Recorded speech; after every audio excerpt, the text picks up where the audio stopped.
Welcome to Coach Hayes Football Live. He can talk about anything from high school to the pros. This guy knows the game, so you better not be half-stepping. I can guarantee you most of the audience is going to agree with me before they agree with you. Strap in, because Coach Hayes is about to crack your cranium and fertilize your brain. Go ahead, right here, right now.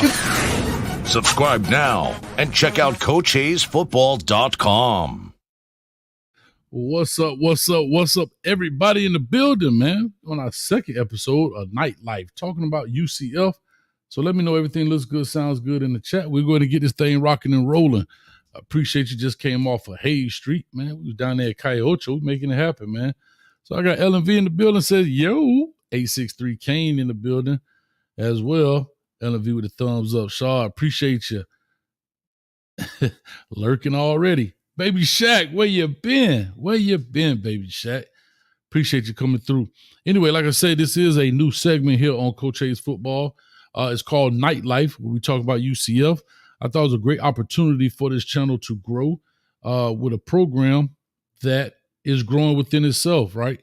Had an opportunity when I started coaching back in 2000.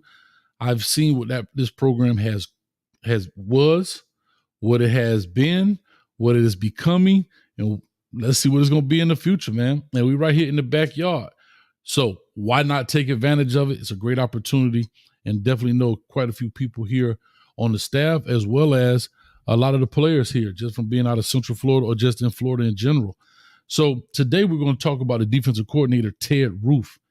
And Ted Roff is an interesting coach. A lot of people may not know who he is or may not have followed his background, but he is a coach with a ton of experience. And as you guys know, I went to the scrimmage 2 weeks ago now when they had their scrimmage, and I had an opportunity to see them playing. And as I'm looking at the defense, I see them moving. I see them flying around. I see them being fast, and they was hitting. There was some hitting going on out there now. It was some hitting going on in the bounce house. And again, I had to kind of research him myself to kind of see who is this guy? Who is the defensive coordinator? And as I started this segment, you know, you got to kind of research these people, who these people are, who are the coaches, who are the players, so forth and so on. And Ted Roff is a coach that's been around for a very long time. He started coaching in 1987. And I kind of looked at it. His coaching stops are a little extensive. I want to say 18 different coaching stops.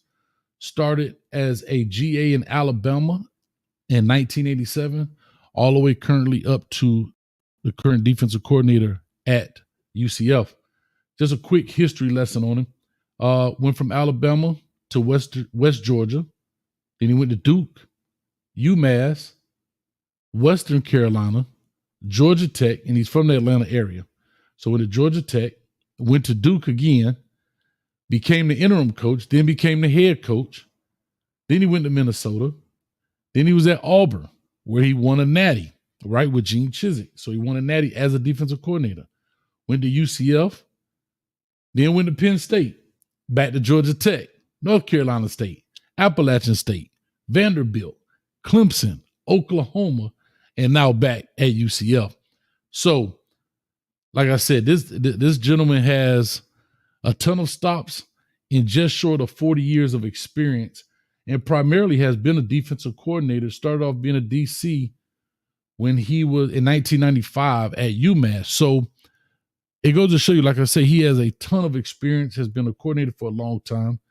Now, I will say this, when he was the head coach at Duke, didn't fare so well. He was 6-45 at Duke. And I've always said this about coaches. I think there's three types of coaches. There are coaches who are great position coaches, and they excel at a high level as a position coach. There are coaches that are great coordinators and excel at a high level, right? So you have those position coaches who do well, but they don't move up to DC and do well. They're just great position coach. And there's nothing wrong with that. Everybody's got their niche. Then you have coordinators who move up to the head coach rank and don't do so well, but they're good coordinators or even great coordinators, right? And each one of those roles creates a whole new level of responsibility. And you got to know how to manage that. I'm not saying they do or don't. I'm just talking from my experience. And so when he went to Duke, that was his only opportunity that I see where he was a head coach, and didn't do so well. 6-45. But as the DC, as I was reading this stuff here, he made huge improvements because that's all he had to focus on was the defense and recruiting, right? But when you become the head coach, you got to focus on offense, defense, special teams, recruiting, shaking hands, kissing babies, right? When you're the coordinator, you focus on the defense or the offense or the special team. When you're a position coach, you focus on your position. So as a position coach, there's a level of responsibility. DC, there's another level. And then head coach, there's even more of a level there. But here's what I'll say about Ted Roff and his experiences and all of those moves and changes. He doesn't seem to stay in one spot long. Why that is, I don't know. I don't know. But he spends about looking like on the average 2 years at the most. Some spots he's been in 1 year. And here in the later years, like I said, he was at he spent time as a DC at Georgia Tech from 2013 to 17. But after that, 18, he was at North Carolina State, 19, Appalachian State, 20, Vanderbilt, 21, Clemson, Oklahoma for 2 years, and then now at UCF. So I don't know if this will be a long stop for him or not. Who knows? But what I do know is that everywhere he's been, he has made an impact, okay? And this is something I believe UCF definitely needs, because as you look at them last year and defensively, they were in some games really close, right? But they lost some games, right? The Baylor game, if you guys are familiar, I think they were up 31-0 and end up losing that game by $1, by 1 point. Again, I didn't see the game, so I can't really speak to that. But the question is why? Now, he was not there for that. So maybe Coach Gus Malzahn has brought him in to remedy those problems, right? Where it may not be close. Maybe Coach Ted Roff can take them to the next step. And Coach Gus Malzahn feels that way. We know the kind of offense Coach Malzahn likes to run. They're going to run the ball down your throat 100 different ways from Sunday. All right, they got KJ Jefferson in. They brought in Ja'Cory Brown as well. They got Penny Boone came in at running back. RJ Harvey is now at running back. They brought in some more receivers, but they got some receivers on deck right now. And Kobe, oh my God. What is Kobe's last name? I can't think of Kobe's last name. Slap myself, Coach. What is Kobe's last name? Somebody put it in the chat. But anyhow, they have some pieces and some players. They brought in about 40, I want to say around 40 transfers. That's a lot, right? But they're also in a different situation than most. They just transitioned from AAC to Big 12 last year. So a lot of the Hudson, thank you, A63, Kobe Hudson. Sorry, that's slipped my mind. But they're transitioning from, I would just call it a group of 5 roster to a power 4 roster. And a lot of people don't realize that, right? The body types in which you have are not conducive to what you need in order to win at a high level. And they still walked out of there 6-6 last year. And I think people, especially the UCF fans, the UCF fans are expecting bigger things now.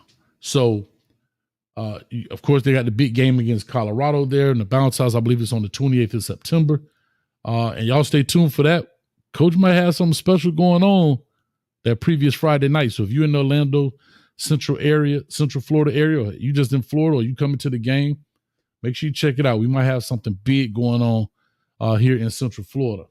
Ain't no sense to come to the city and Coach don't show you a good time, if that makes sense. So, like I said, it's a lot going on here. But I've been listening to a lot of his press conferences and things he talks about. And you guys know, I don't hang on to every word that coaches say in press conferences. A lot of them speaking cliches, and I get it, right? That's what you're supposed to do. Not a big deal. All right. But there are a couple of things that he said, right? Because when I listen to these coaching conferences or press conferences by coaches, I'm trying to listen for certain things that tells a story. And he was talking about his time, of course, when he started, how the game worked and all of this. But he talked about being able to adapt to the new system. And I thought that was big, right? And we've always heard Coach Nick Saban talk about if you don't adapt, you die. And the game is not the same. You have to know how to adapt in this game. You can't just think everybody going to run ISO. People ain't hardly running that anymore. So you got to be able to adapt to that. And that was huge. Also, he talked about championship teams.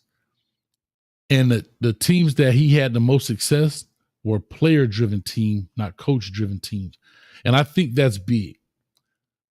And I agree with him 1,000%. The year we won the state championship, I don't think any of our coaches had to even show up. The players could have run the practice. They could have literally run the practice themselves.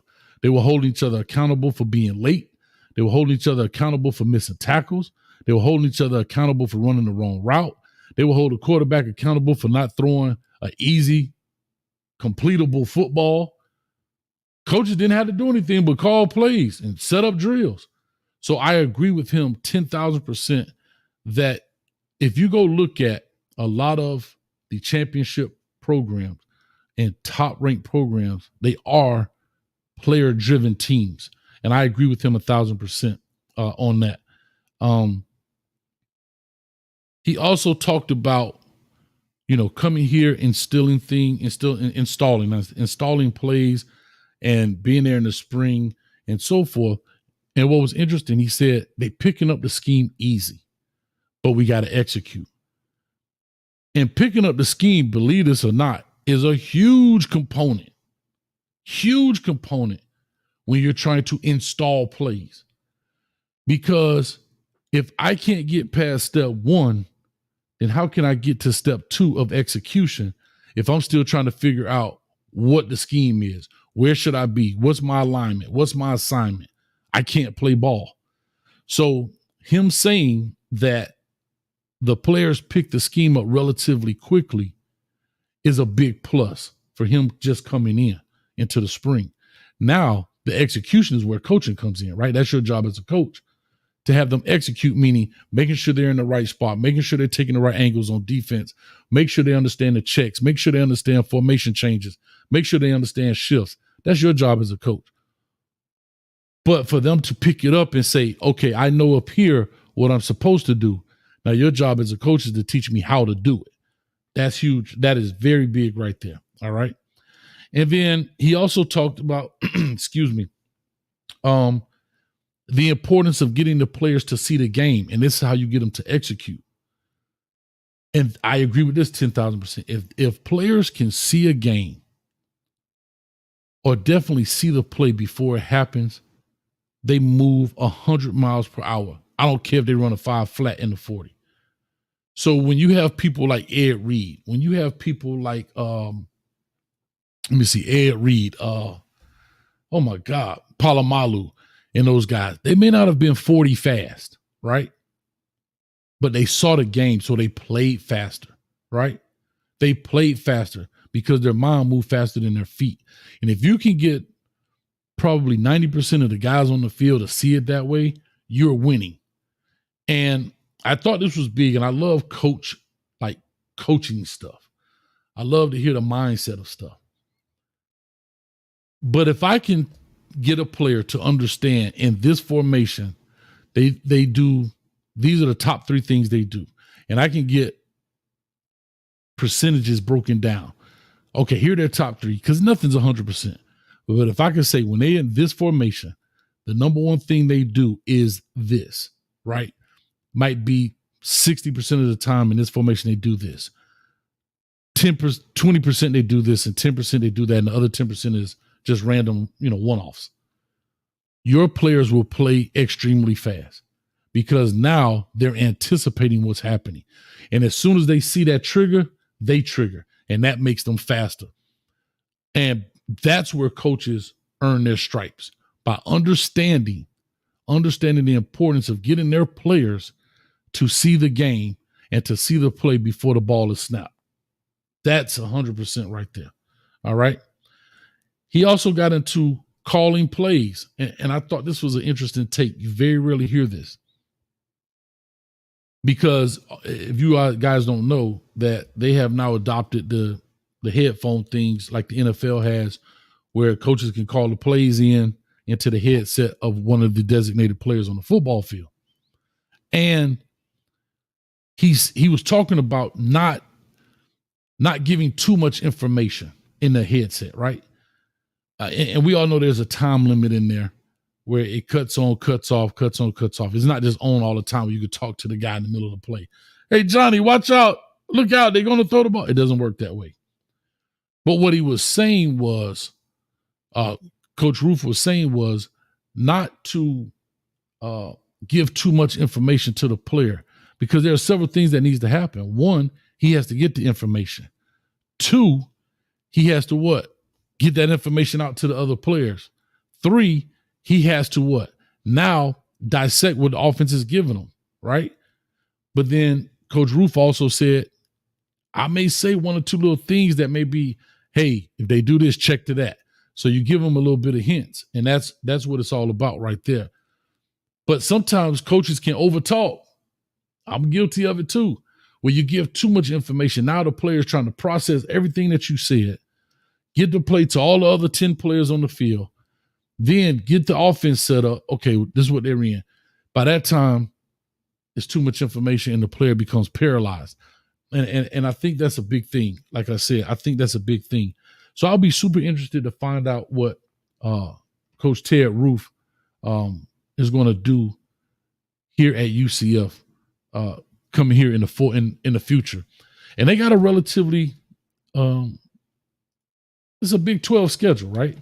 But what I will say is they don't start off too tough. They start off with New Hampshire, all right, on Thursday, August 29th. Then they play Sam Houston. Then they go to TCU, and then they have a bye week. So 3 games and a bye week.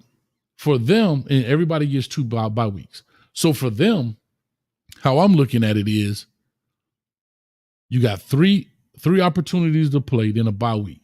I think that's a great opportunity for them to play a game, go in, reassess, are they on track? Are they off track?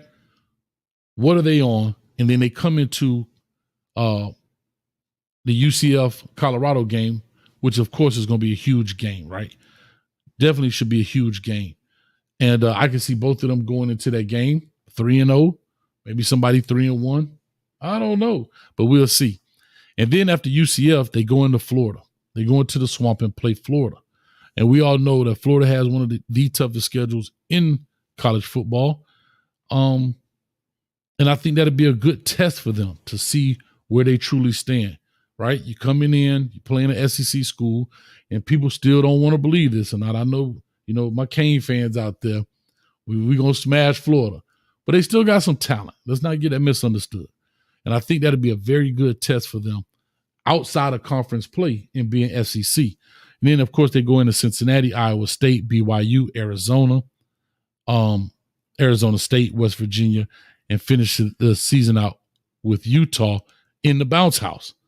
So that should be a huge game as well. So they're definitely going to be tested this year. And if he can improve the defense and get them to improve, because if I'm not mistaken, through my research, through the different categories, I want to say they were ranked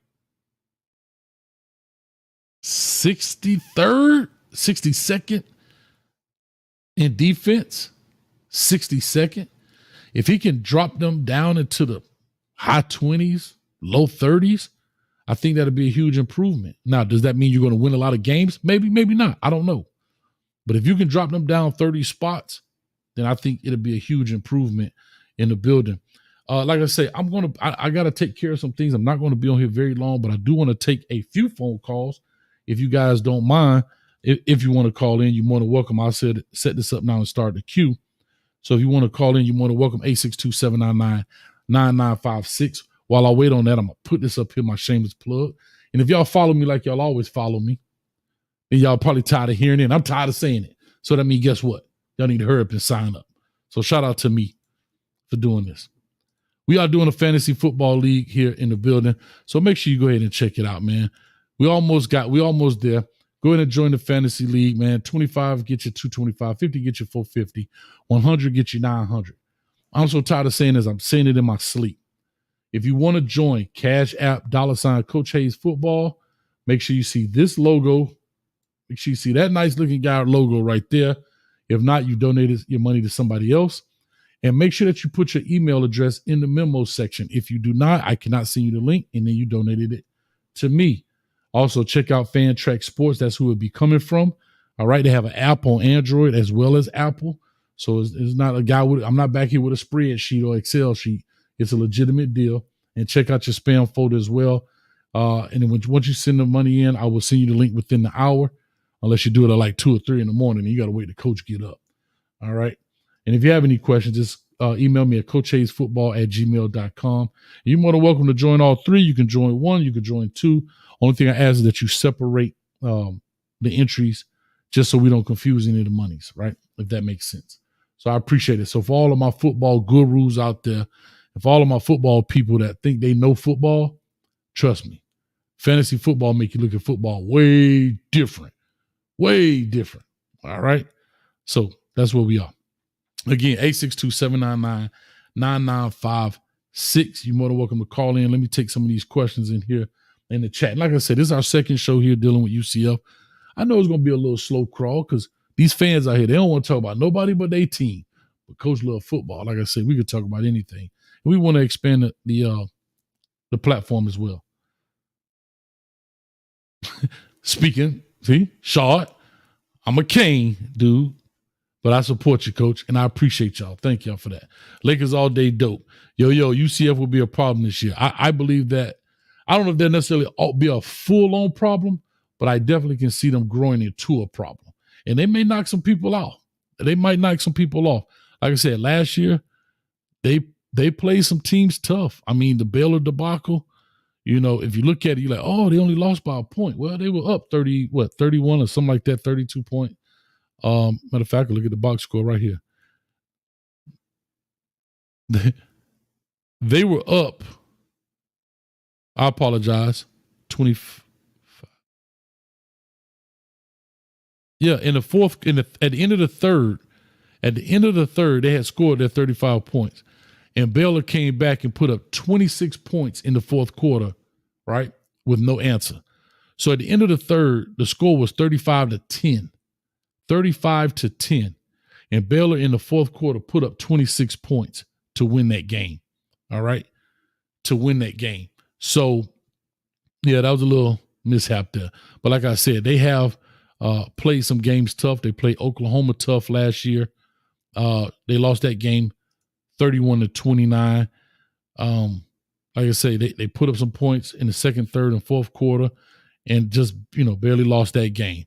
We actually sat here and watched UCF play Oklahoma State. Oklahoma State, well, of course, with the big-time running back, Ollie Gordon, they beat them 45-3. Yeah, it was raining, but UCF was wet too.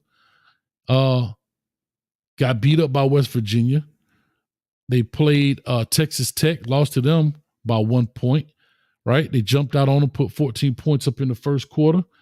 So it was 14-0. Then Texas Tech came back, put up 14. They go into the half 14-14. And then it's kind of slow rolling from there, but they end up losing that game by 1 point, 24-23. So like I said, I think they have some pieces there. They just got to now put it together and make it happen. All right. Let me look at this and see right quick. The next one. All right. Banksky for president. All right. Banksky got I thought it was UCF. It said go Knights. All right. So Banksky, why don't you go get 68,000 students? There's 68,000 students go to UCF. And we got 33 people in the building. Something ain't adding up. Go tell them 68,000 they need to do their job. All right. Shout out to Danny Savage, draft guru. Draft guru?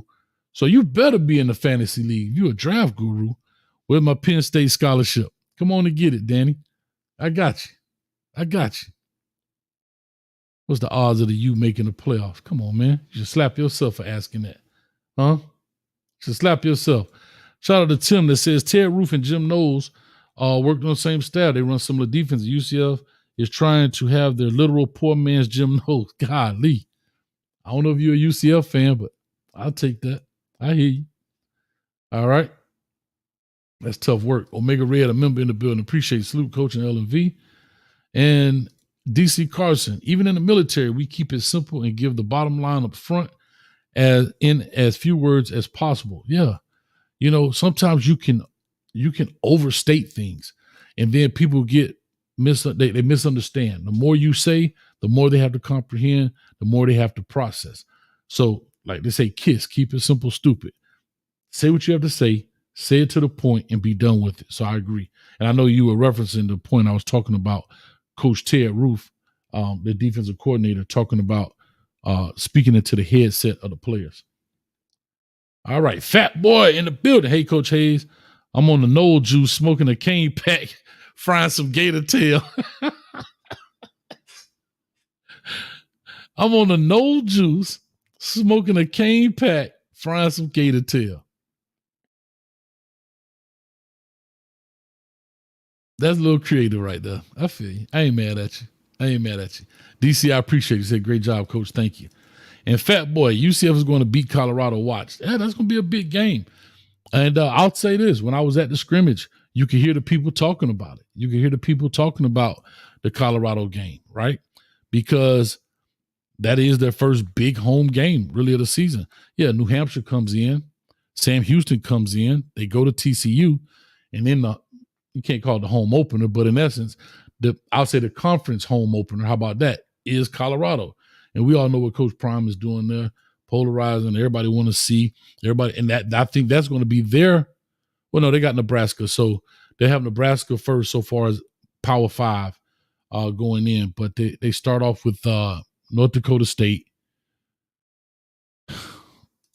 Yeah, let me just click this thing. They start off with North Dakota State, Nebraska, and then Colorado State. Then they go to Baylor. Then they go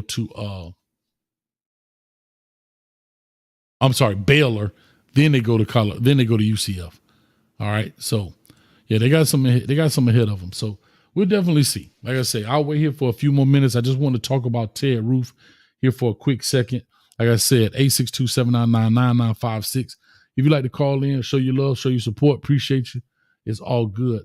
And if not, we'll get off here. But I know this thing gonna grow, and we'll keep fighting and we'll keep working it, man.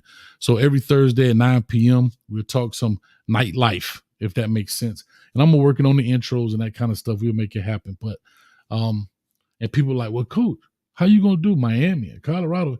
Man, look here. I'm your favorite coach. We're gonna make it happen. That's what I do. We're gonna make it happen. We're trying to build this thing. We can't do it without you guys and ladies. So I appreciate it. I guess y'all don't want to call in. I'm gonna send this over to Coach Malzahn right now. Y'all got Coach looking a little embarrassed. I done threw the number up here. Ain't nobody call in. I'll take that one on the chin. I ain't tripping. I'll take it on the chin. It's all good. But you can laugh now. Coach on to something. I'm on to something. You got to see the big vision. We got a Power 5 football program right here in my backyard. And I ain't going to take advantage. And they call me Coach Hayes. Oh, I'm going to take advantage of it. We're going to see what they got going on. Matter of fact, since I know I got some Canes here, I'll give y'all some Cane news. He also spoke about Najee Kelly. Said Najee Kelly coming along just fine. How about that? Huh? Ja'Curry Brown coming along just fine. Since y'all Canes. Y'all want some Cane news? There it is. But no, that's it. I'm just saying that jokingly and teasing. But like I said, with all that being said, I appreciate y'all. I did want to come on here. I did say about 30 minutes. I am literally at the 29-minute and 30-second mark. So I have pontificated, bloviated, and vacillated enough about the UCF Knights for the day. And that's what it is. I appreciate it. We're going to keep this thing rolling. We're going to keep it rocking. And we're going to go for what you know. So with all that being said, I appreciate y'all. Thank y'all for tuning in and watching. Make sure you hit the like, share, and subscribe button. And also checking the link below for the doggone fantasy thing. Get in there, man. The draft on Sunday, I believe. On Sunday, on the 18th. Fill it up so I don't have to give out the refunds. And Coach Hayes will catch you at the 50-yard line. Peace.